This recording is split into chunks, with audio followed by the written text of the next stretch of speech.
अच्छा, मैं तालिबिन साहब आपसे जो है वो एक चीज़ शेयर करना चाह रही हूँ, आप प्लीज़ ट्रांसलेट कर दीजिएगा कि जब अली खामनाई की शहादत हुई तो उसके वक्त उनकी वाइफ की जो है वो ज़ख्मी थी, बाद में फिर उनकी भी शहादत हो गई, और नवासा और नवासी गालिबन साथ थे बच्चे, तो उनकी भी शहादत हो गई। पहले तो उनके लिए ताज़ियत आपको पुरसा, और दूसरा ये कि मैं ये कहना चाहूँगी कि वो कैसी खातून थी कि कहते हैं ना कि ज़िंदगी में साथ दिया और आखिरी दम पे भी वो साथ थी, और उनकी बहादुरी में उनका कितना हिस्सा शामिल था।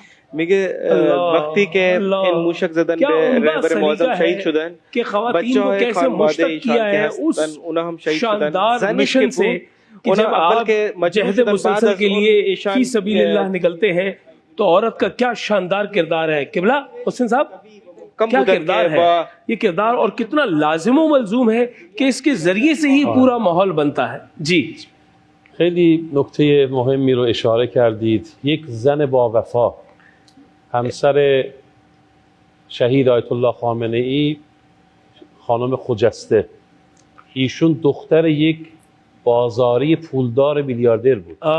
پدرشون تاجر بودن تو بازار مشهد. कह रहे हैं कि ये जो खानम थी, खानम खजस्ते उनका नाम लिया है, कहती बहुत ही बहादुर, और ये बेटी थी एक बहुत बड़े ताजिर मिलियार्डी था, उसकी बेटी थी, मगर किस तरीके से गई है। 17 سالش بود این دختر با کسی به نام سید علی خامنه ای که 23 سالش بود ازدواج کرده. اونها پولدار میلیاردر، اینا فقیر. ये रहबर मौजम गरीब फकीर घराने के अफराद थे, वो मिलियार्डरी घराने की थी। ये 23 साल के थे, वो 17 साल की थी, मगर उन्होंने रहबर मौजम के गुर्बत को नहीं देखा, पैसे वाले थे मगर इधर हजरत खदीजा की सुन्नत को अपनाया।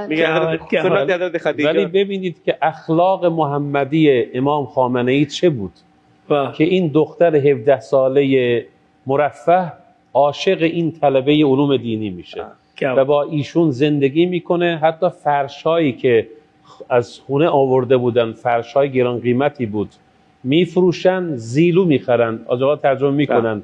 زیلو یه چیزای بیارزشیه، اون فرشا رو میفروشن میدن به فقرا، میگن برای ما زیلو هم خوبه، برای ما آسونه، ولی برای یه دختر ثروتمند سخت روی زیلو زندگی کنه. کیا بات कह रहे हैं कि वो जब वो अपना जहेज लेकर आई घर में तो एक बहुत बेहतरीन कालीन उनके पास उनको मिले, तो ये एक तलबे था रहबर मौजम और ख़ुद 17 साल की थी, मगर उनका जज्बा देखें कि उन्होंने उस फर्श को बेच दिया। एक चादर नुमा छोटे से फर्श लिए, कहा इनको हम बेच के इनके पैसे ऐसे गरीबों को देते हैं जिनके पास ये चीज़ भी बिछाने के लिए नहीं है। क्या बात है, ये मुमकिन ही नहीं है कि कोई चुना जाए शहादत के मनसब के लिए और उससे पहले अल्लाह ने उसको चुनीदा ना करार दिया हो, उसे तैयार ना किया हो, उसके तमाम हालात मुआफिक ना हो उस शहादत के लिए। یه چند وقت پیش، یعنی دو سه سال پیش، خانم حضرت آقا مریض میشن، ایشون رو میبرن بیمارستان عمومی نه بیمارستان خصوصی. رهبر مملکت، فرمانده کل قواست، تمام بیمارستان ها، خسته‌خانه ها در اختیارشونه. ایشون گمنام مراجعه میکنه به پزشک، کسی نمیدونه که ایشون زن رهبر حاکم ایران هست. क्या बात है, ये ऐसी उम्दा मिसाल कायम की खातून ने कि जो बीमार हैं ईरान में, उनमें कितनी मुमताज हो सकती थी इस हवाले से कि राहबर की अहलिया हैं, उनको पूरा प्रोटोकॉल दिया जाए, लेकिन वो आम मरीजों की तरह जाकर गुमनाम होकर गई। जब मरीज हुई कुछ अर्सा पहले, गुमनाम होकर एक आम उमूमी अस्पताल में चली गई و میره اون بیمارستان بستری میشه تقریبا 10 روز. روز دهم که میخواسته ایشون مرخص بشه، به اهل بیمارستان خبر میدن که آقا یک شخصیت مهم میخواد بیاد بیمارستان ملاقات این خانم، و اون پزشک و اون پرستار و اون حراست و اینا نمیدونستن که این زن رهبر انقلابه.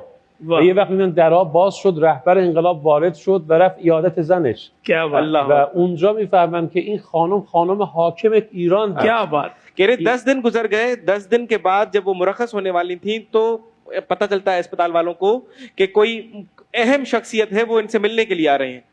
तो जब दरवाजा खुला अस्पताल का तो पता चला कि रहबर मौजम आए। फिर जाकर इनको पता चला कि ये जो खातून थी रहबर मौजम की भी जोजा है, और उसके बाद इतनी गुमनाम जिंदगी में और एक सस्ते से हॉस्पिटल में जाकर इलाज अपना करवाते। क्या बात شیرازی، این که میبینید که محبت این خانواده تو دل مردم هست، این محبت